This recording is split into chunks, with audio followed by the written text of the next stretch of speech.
gimana kabarnya? Saya berharap kita semua dalam keadaan baik. Baik bukan hanya dalam kesehatan fisik saja, tapi juga kesehatan mental kita. Hari ini kita akan bersama-sama mengikuti kalam secara online kembali. Dan sebelum kita membaca dan merenungkan firman Tuhan, mari kita bersama-sama berdoa. Kami siap untuk memperbaharui iman kami, mendalami firman Tuhan, dan bahkan melalui firman yang akan kami dengar ini, kami diingatkan kembali dan kami berefleksi. Kami siap untuk bisa bersama-sama semakin mengerti kehendak Tuhan di dalam hidup kami. Kami semakin mengerti kehendak Tuhan untuk kami lakukan. Dan inilah kami, anak-anak Tuhan, yang siap untuk mendengarkan kuliah Alkitab malam pada malam hari ini. Dalam nama Bapa, Anak, dan Roh Kudus kami bersama berdoa. Amin. Saudara-saudara, tema yang akan kita gumulkan bersama pada kesempatan kali ini adalah pikirkanlah itu. Pikirkanlah itu. Diambil dari surat Filipi, pasalnya yang keempat, ayat yang ke-6 sampai dengan yang ke-9. Mari kita membaca secara bersama-sama. Janganlah hendaknya kamu khawatir tentang apapun juga, tetapi nyatakanlah dalam segala hal keinginanmu kepada Allah dalam doa dan permohonan dengan ucapan syukur. Damai sejahtera Allah yang melampaui segala akal akan memelihara hati dan pikiranmu dalam Kristus Yesus. Jadi, akhirnya, saudara-saudara, semua yang benar, semua yang mulia, semua yang adil, semua yang suci, semua yang manis, semua yang sedap didengar, semua yang disebut kebajikan dan patut dipuji, pikirkanlah semuanya itu. Dan apa yang telah kamu pelajari, dan apa yang telah kamu terima, dan apa yang telah kamu dengar, dan apa yang telah kamu lihat padaku, lakukanlah itu. Maka Allah sumber damai sejahtera akan menyertai kamu. Saudara-saudara, ada satu tebak-tebakan. Ini tebak-tebakannya, bisa kita lihat bersama. Ada yang bisa jawab? Kalau ada yang bisa jawab, langsung hubungi saya atau kontak, isi komen di bawah ini juga boleh. Tebak-tebakannya, kira-kira apa ini? Bisa namun tak ingin, ingin namun tidak bisa. Saya berikan kesempatan sejenak untuk kita berpikir. Apa ayo?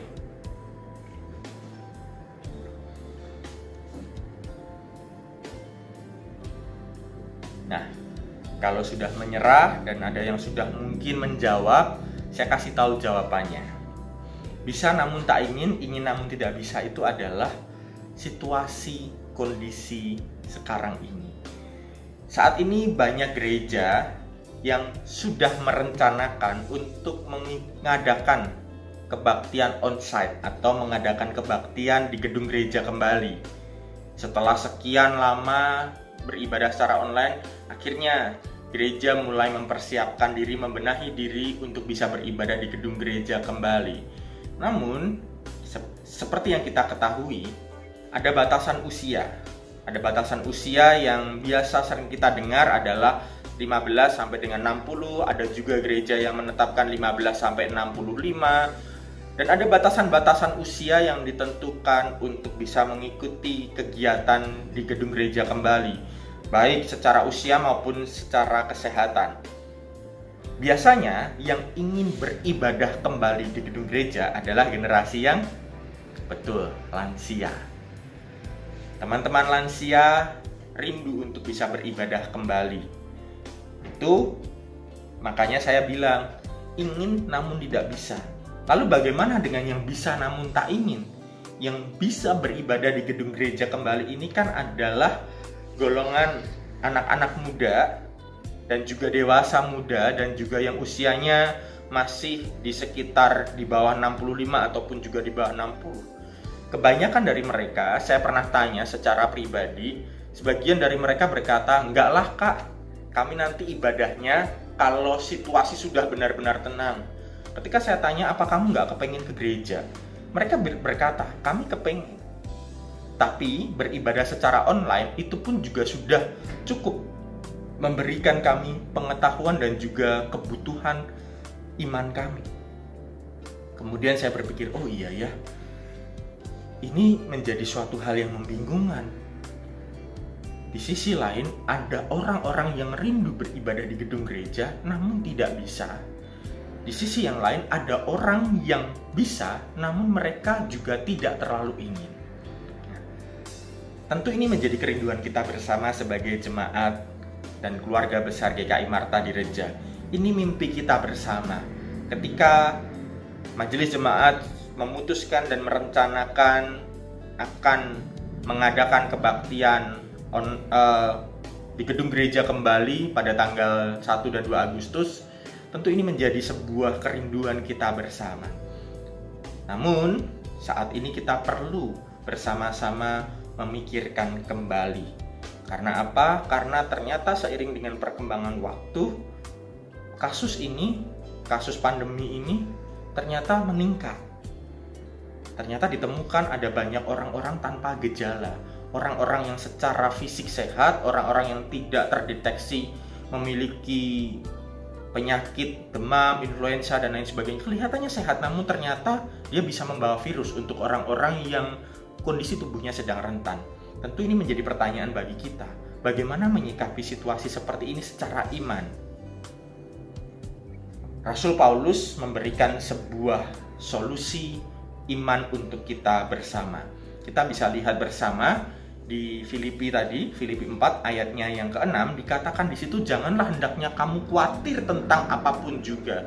Ini menjadi pertanyaan bagi kita. Memang apa yang saat itu membuat jemaat Filipi khawatir sampai Rasul Paulus menuliskan suratnya untuk jemaat di Filipi?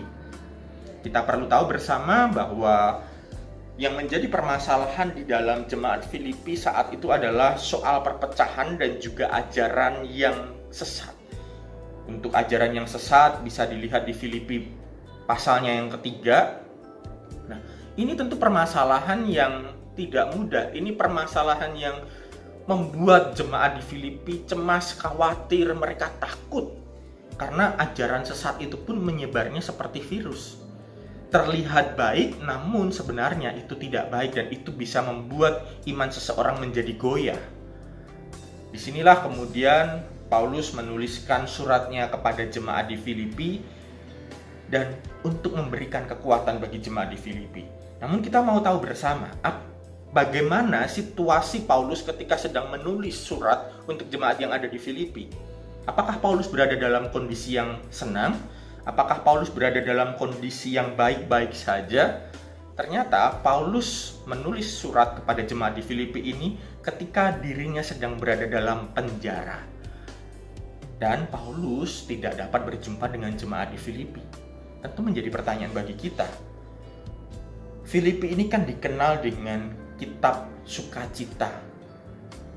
Bagaimana mau mengajak orang bersukacita dan berpikir jernih di tengah situasi krisis seperti ini? Bagaimana mengajak orang bersukacita namun dianya sedang dipenjara? Tentu inilah yang bisa kita pelajari bersama dari Paulus. Sekalipun dia dalam penjara, apa yang dia upayakan? Paulus mengupayakan cara untuk tetap memelihara iman jemaat di Filipi dengan menebar peringatan dan sukacita untuk jemaat di Filipi.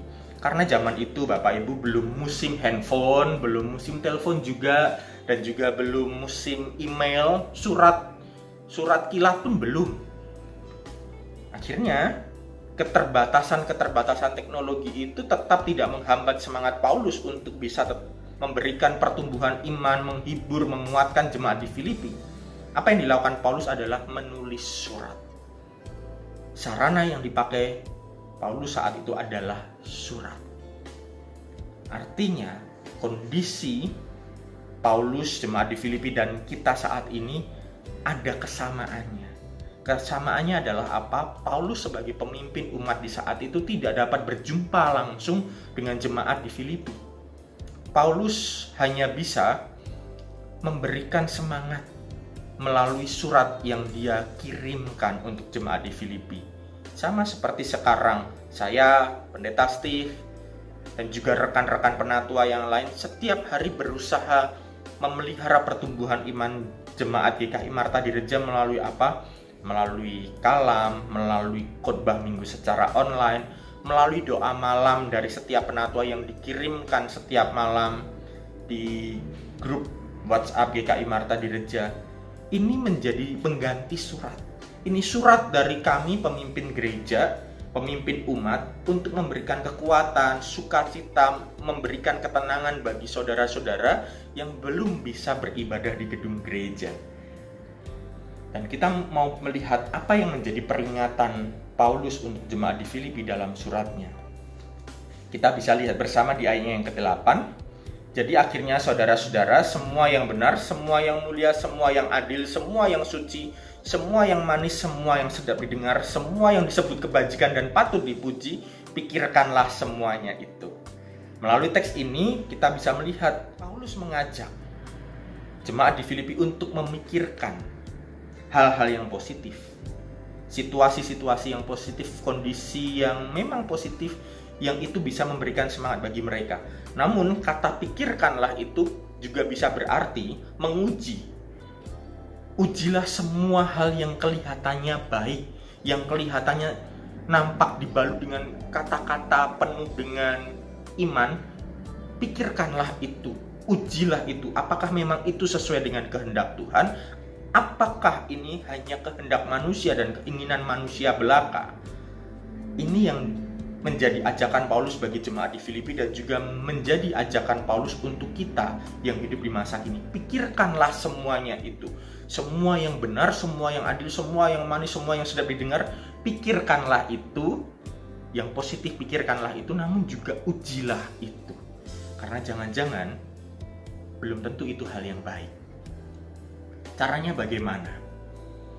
Di ayat yang ke-9 diberikan langkah konkretnya. Apa yang telah kamu pelajari, dan apa yang telah kamu terima, dan apa yang telah kamu dengar, dan apa yang telah kamu lihat padaku, lakukanlah itu. Apa berarti yang perlu dikerjakan? Lakukanlah itu. Apa yang perlu dilakukan? Setiap hal yang pernah kita terima, setiap hal yang pernah kita dengar, dan semua hal yang pernah dilihat dari Rasul Paulus. Artinya, jemaat di Filipi tinggal melakukan apa yang dahulu pernah diajarkan oleh Rasul Paulus. Apa yang dahulu pernah diajarkan oleh pendeta Steve. Apa yang dahulu pernah diajarkan oleh saya juga. Kita bersama-sama punya pemahaman. Gereja kita memiliki pemahaman bahwa ibadah online dan ibadah onsite, ibadah di rumah ataupun ibadah di gedung gereja ini memiliki makna yang sama. Jika kita sungguh-sungguh memberikan diri kita, menyiapkan hati kita untuk beribadah, tidak ada perbedaan antara ibadah online dan juga ibadah onsite. Ini yang pernah diajarkan oleh saya dan juga pendeta Steve. Melalui pengajaran ini, jemaat dikuatkan dan diyakinkan bahwa ibadah di rumah pun memiliki makna yang sama. Allah hadir, Allah tetap mempersatukan. Lalu kemudian, jika kita menghayati bahwa ibadah itu di gedung gereja, Pak, betul itu tidak salah. Tetapi saat ini, ibadah kita itu bukan hanya sebatas di gedung gereja. Dalam tradisi dan penghayatan iman kita mengimani bahwa ibadah itu adalah ritual kehidupan kita sehari-hari. Setiap hal yang kita lakukan sehari-hari itu adalah ibadah kita. Kita memasak itu pun ibadah, kita bekerja itu pun ibadah, kita jogging, kita bersepeda itu pun ibadah. Setiap hal yang kita lakukan sehari-hari itulah ibadah kita. Kita tidak mengkotakkan antara ibadah di gedung gereja ataupun ibadah sehari-hari. Karena apa? Semuanya itu kita lakukan terarah dan khusus untuk Allah. Artinya ritus ibadah kita di gereja itu perlu diwujudkan dalam kehidupan kita sehari-hari secara nyata. Jadi kalau ditanya, kami rindu beribadah kembali, betul. Semua pun rindu beribadah kembali di gedung gereja.